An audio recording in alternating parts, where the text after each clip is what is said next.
Okoro cleared his throat as his 3 beautiful daughters stare up at him. They had just finished having their evening meal together, and the girls had nagged and begged their father Okoro to tell them one of his beautiful stories. Once upon a time there lived a hunter called Ajakasi. Many hunters lived in his village. Some hunters used guns, some used bows and arrows, others used sticks and cutlasses to do their hunting. Ajakasi went on a hunting expedition early one morning. He went deep into the bush. He wandered around all day long, but the bush seemed deserted, and by late afternoon he had not even seen a bird. He was terribly tired and hungry. He decided to go back home. Just as he was about to turn back, he heard an unusual sound coming from somewhere in the distance. He listened carefully, thinking he finally got lucky. He heard peep, peep, peep, ooh. He said to himself, "Goodness, that sounds like a big animal, maybe even a lion. I'll sneak up carefully and see if I can find it." He headed in the direction from which the sound was coming, and soon he came upon a clearing in the forest, and right there in the middle of the clearing was a big hole. He approached gingerly and craned his neck so as to be able to see inside the pit. And what did he see? He saw a lion. Instinctively he jumped back.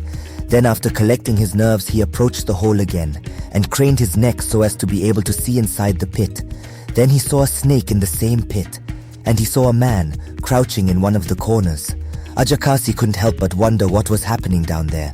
Why was the lion not eating the man? Then he also saw a rat. He couldn't believe his eyes. So there was a lion down there, and a huge snake, and a man and a rat. The lion was he first to spot Ajakasi. "Please, Mr. Hunter, get me out of this pit. I'm terribly hungry." Ajakasi shook his head, and with a trembling voice said, "I'm really sorry, Mr. Lion, but I can't do that. A hungry lion. How can I pull you out? As soon as I get you up here, you're going to have me for your lunch." The lion growled in response. "Don't you think I could have eaten this man here?" he asked. "Or the snake, or the rat? We all agreed not to eat each other, but to stick together, so that we might all get out of here. I guarantee that if you help us, you will be safe." The man in the pit joined in. "Please, Mr. Hunter, believe us. The lion is telling the truth. Please get us out of here. Please help us." The snake joined in, hissing, and the rat was squeaking. The hunter was touched. "All right," he said. "All right, I'll help you.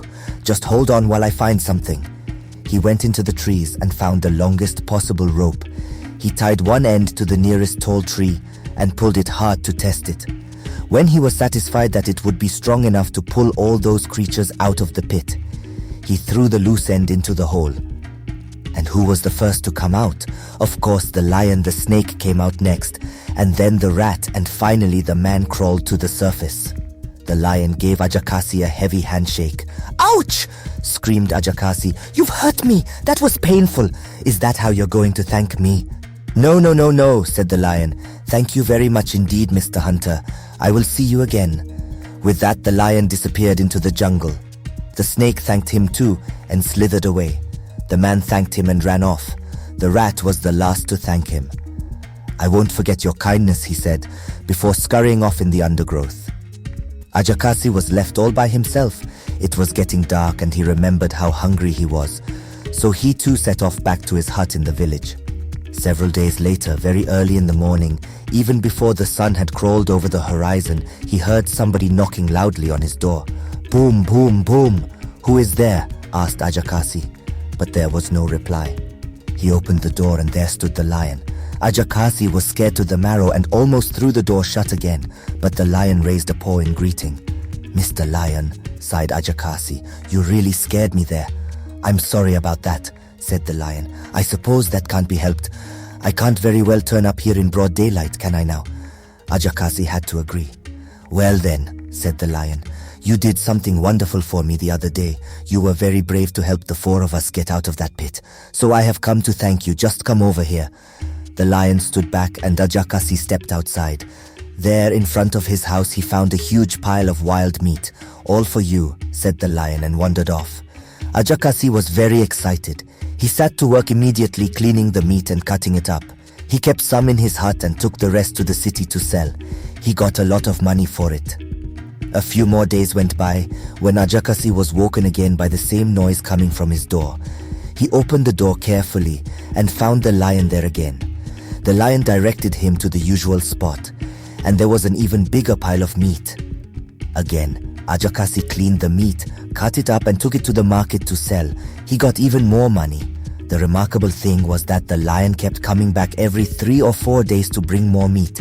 Ajakasi became a very rich man. He could pay his debt, he built a new hut, he bought new wrappers for himself and all his family members. He was turning into a very happy man. Then one day he noticed a hole in the roof of his new house. Ooh, what is this? He went to inspect and to his surprise he saw a rat peeping through the hole. "Aye," said Ajakasi, "who are you and what are you doing to my roof making holes in it?" The rat said, "Don't you remember me? I'm the rat you rescued from the pit in the jungle some time ago now. If it hadn't been for you coming along, I would surely have ended up as supper for the lion or the snake. I've come to bring you something to thank you. Just wait there a minute." Ajakasi was left speechless. He watched as the rat disappeared, but came back presently lugging an enormous sack, which he dropped through the hole at Ajakasi's feet. "Take these things," the rat said, "as a token of my appreciation," and then he disappeared as quickly as he had come. Ajakasi tugged at the sack and opened it. When he saw what was inside, he almost fainted. The sack was filled with gold, diamonds, emeralds, and other precious stones and minerals. Now Ajakasi was almost the wealthiest man in the whole village. Only the chief was richer. It so happened that a few months later, thieves broke into the chief's compound while he was away on a trip. They took everything that had any value. When he returned, the chief was so sad. He wept for days on end. People came from all over the district to bring him presents and to console him. Ajakasi also went to see him and took some pieces of gold. One day, the man who was rescued from the pit by Ajakasi passed through the village and called at the chief's compound. He asked to see the chief, saying that he had some information about the theft. The chief had him ushered into his private quarters immediately. He was still very sad and tearful, and asked his visitor to tell him everything he knew without stalling. "Don't cry again, Nana," the man started. "I know who it was who stole all your jewels and your rich kente cloths." "Who is that man?" the chief shouted. "Where is he?" "Don't worry," said the visitor. "He is here in the village. It is the hunter Ajakasi." The chief fell down on his chair. "Ajakasi, I don't believe it. He's such a good man." The man raised his hand up. "Don't you remember, O great chief? Ajakasi was just a poor wretched hunter. But look at him now. He has built a new house almost as big as your own. He has bought new clothes for himself and all his family, and he never goes out hunting anymore. Yet he always has plenty of meat on his table. How is he able to do all that? He is surely the one who stole all your things." The chief was now very angry. He called some of his soldiers and commanded them to arrest Ajakasi and bring the thief before him immediately. This was done. The soldiers went to Ajakasi's house, tied him up and brought him before the chief. He was mercilessly beaten. He tried to explain how it was that he had come by his riches, but when he mentioned the lion bringing him meat, the soldiers just beat him more. And when he mentioned the rat bringing him gold and precious metals in a sack, the chief shouted, "Enough! Tie him to the stocks and tomorrow morning we will execute him." So Ajakasi was put in the stocks and condemned to death as punishment for a crime he didn't commit. He realized he would be executed the next morning, and there was nothing he could do about it. After darkness had fallen and the last of the village people had gone home, he felt a strange sensation around his ankles. "What is this?" he wondered. "What is going on now?" He heard the hissing of a snake, and when he looked down, he saw a large snake slithering on the ground in front of him. "I would normally be afraid of you," said Ajakasi, "but as I'm going to die anyway tomorrow, I'm not really worried." "Well," said the snake, "you're right not to be worried. You probably don't remember me, but I am the snake you rescued from that pit in the jungle all those weeks ago now. I have come to thank you for what you did." "Oh, it was nothing really," said Ajakasi, "but I'm afraid it's a little bit late. I'm about to be executed. I have been accused of a crime I never committed." "We'll see about that," said the snake. "I have a plan. I have some medicine here which I'll hide under your belt. I understand the king has a very beautiful daughter." "That's right," confirmed Ajakasi. "She is his only child." "Even better," said the snake. "I am going to give her a little bite and poison her. She will surely die, but the medicine in the bottle is an antidote, the only thing that will cure my bite. When you save the life of the king's only child, he will be forever in your debt, and he surely will not want to kill you anymore." With that, the snake slithered towards the chief's living quarters. "Be careful, don't get caught," whispered the hunter. As the sun sent its first rays over the eastern wall of the compound, Ajakasi heard some screams coming from the chief's living quarters. Women were wailing, "Oh, wow, the king's only daughter. Oh, wow, wow, a snake has bitten her. Oh, wow, wow, the snake has run away. Oh, wow, wow, wow, why is this happening? Oh, wow, wow." People were running towards the house. Ajakasi shouted at them, "I can bring this girl back to life." A soldier came up to Ajakasi and shouted at him, "Shut up, you're only a common thief." Ajakasi pleaded with him, "I am sincere. I can really bring the girl back to life. Go and tell the chief." The soldier spat at him and told him again to keep quiet. But as he was running to the chief's house, the soldier thought to himself, what if the condemned man was telling the truth? The chief would be grateful to him, and he would surely be rewarded. He had nothing to lose by telling the chief. At first, when the chief was told that Ajakasi could bring his daughter back to life, he didn't want to know. That man is only trying to postpone his execution, he thought. But when he looked at the body of his dead daughter and saw his distraught wife, he changed his mind. After all, there was nothing to be lost and everything to be gained. You never know what secrets these hunters learn in the jungle. So he ordered his soldiers to cut Ajakasi loose and bring the man to him. When Ajakasi got to the dead girl's bedside, he asked for a bowl and some water. He poured in the medicine that the snake had given him and stirred it with his fingers until it was well mixed into a smooth sauce. This he mopped up with a piece of plain cotton cloth, and he squeezed the liquid into the dead girl's nostrils. The chief and his wife and all the soldiers were watching his every move. Ajakasi knew very well that if the girl didn't revive, he would be dead on the spot. But the girl twitched her nose. "Itchy, itchy," she sneezed. The chief shouted, "She sneezed." Slowly the girl opened her eyes, and the chief jumped up and down for joy. The girl's mother rushed to her side, and the soldiers started to dance. The girl spoke to her mother, "Mommy, where am I? I'm hungry. Can you get me some fufu?" The chief and his wife were so excited. A servant brought in some fufu with a wonderful soup, and the girl ate everything. Ajakasi was carried shoulder high all around the village. When things quietened down a little, the chief sent for him. "Ajakasi," the chief addressed him, "you have done me a great service, the greatest possible service, so I am going to save your life. But you must tell me honestly and without lying, why did you have to steal all my property?" Ajakasi replied, "Oh, my great chief, I really didn't steal your property, as I've been trying to tell everyone." He then told the chief his remarkable story, what had happened in the jungle, how he found the lion, the snake, the rat, and the man in the pit, and how he got them out. How the lion thanked him by bringing him meat, which he sold at a great profit. How the rat brought him gold and diamonds and other precious minerals, some of which he sold and got even more money for. But his fellow human being thanked him by getting him into trouble. If it had not been for the snake coming to his rescue at the last minute, he would not be standing here to tell his tale. The king was astonished by the tale. He apologized to Ajakasi for not believing him, and he ordered all his possessions to be restored to him. To show the chief he did not harbor any grudges, Ajakasi organized a big feast, which went on long into the night. Okoro finished at last. "You are the best storyteller, Papa. The gods really gave you the wisdom in storytelling," O.G.B.A.N.J.E said cheerfully as her sisters nodded their heads in unison. "So what do you learnt in the story?" asked Okoro to his daughters. "I learned that we should not be greedy," Uzochi responded immediately. Okoro nodded his head. "I also learned that we should never be jealous of one another." Okoro nodded his head again. "And what of you, Ada?" "I learned we should be helpful to one another," O.G.B.A.N.J.E said. "And most importantly, we should learn how to love one another." Okoro said, pleased with his daughter's answers, and finally bid them a good night rest. "The greatest wrestler of our time, the one whose blow would kill a living lion with a single punch. What brings the greatest of greatest to my humble home today?" said Okoro, as he showered praises on Omekanaya. His son O.G.B.A.N.J.E was nodding his head in pride.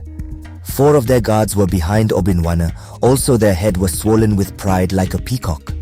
Different assorted layers of clothes, tubers of yams, palm wine were kept in front of Okoro. Omekanaya cleared his voice and said with a rich voice, Okoro, you know if a toad is seen running during daylight, then either something is chasing the toad or the toad is chasing something, Omekanaya said. Well said, Omekanaya, but that hasn't answered my question and you know it, Okoro said with a smile on his face. True. Anyway, my son here, O.G.B.A.N.J.E, told me that he saw a beautiful flower planted here that he would love to settle down with. Omekanaya said happily to Okoro. I still don't understand you, my friend. Please elaborate more on that. Omekanaya was interrupted by his son. What my father is trying to tell you is that your daughter has found favor in my eyes, O.G.B.A.N.J.E said this time. That is very good. Well, it is every parent's dream and joy to be alive and see their children get married. But you know I have only 3 beautiful daughters, so I don't know the one O.G.B.A.N.J.E is speaking of, said Okoro. It is no other person than your first daughter Ada, Omekanaya told Okoro. Well, clears his throat. That's good also, but I cannot make nor can I decide for my daughter Ada. You will have to ask her yourself. If she agrees or not, it depends on her, Okoro said in wisdom. You said well, Okoro, said Omekanaya. Let me call her out so you can tell her yourselves. Ada, oh! Ogbanje's voice filled the air. Yes, Papa. Please come out quickly, Okoro said, as O.G.B.A.N.J.E stopped whatever she was doing inside and rushed out to meet her father. Father, you called me, said O.G.B.A.N.J.E as she greeted the people with her father. Yes, my daughter. Ada, my friend here Omekanaya said his son O.G.B.A.N.J.E wants to get married to you. So I called you here so that you can give an answer to his proposal. Turns to look at O.G.B.A.N.J.E in abysmal. Do I know you? How can you just come and ask me to marry you when we don't even know each other? What am I even saying, self? I do not even know you and I won't marry you, so don't come here and start telling my father rubbish. This is aberrant and I do not like it. O.G.B.A.N.J.E hissed at them angrily. Omekanaya seemed surprised at the outburst of O.G.B.A.N.J.E. Ada, we are not quarreling, neither are we fighting. I only came here to seek your hand in marriage for my son O.G.B.A.N.J.E. O.G.B.A.N.J.E grew annoyed by the second. Her nose flared in anger. Meanwhile, O.G.B.A.N.J.E was busy smiling at O.G.B.A.N.J.E. The more she grew angry, the more he fall deeply in love with her. He clears his throat, prompting O.G.B.A.N.J.E to stop and look at his direction. My jewel, it hasn't gotten to that extent for you to raise your voice at my father, your future father-in-law, and for the records, you will soon become my wife. I see you are so full of yourself, nonsense, said O.G.B.A.N.J.E as she turned to her father. Papa, I was doing something inside the kitchen, so since I have made myself clear, I will head back to the kitchen now, O.G.B.A.N.J.E said as she left their presence. Okoro turned to face his visitors. You have heard from the horse's mouth itself, Okoro told his guests. That little girl has the guts to talk back at me and reject my proposal. O.G.B.A.N.J.E told himself that night as he strode the frontage of his hut in thought.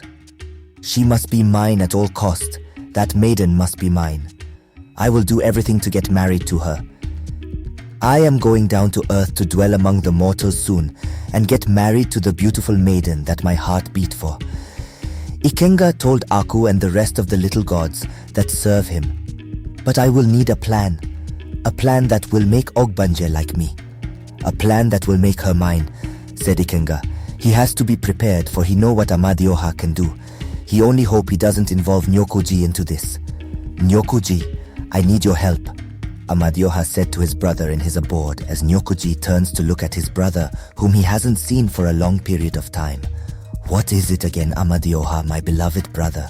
You know I am a peaceful god who doesn't stir up a fight without knowing the cause of it. It's about Ikenga. He has bitten more than he chew, and this time around I will pour out my venom on him, Amadioha said finally.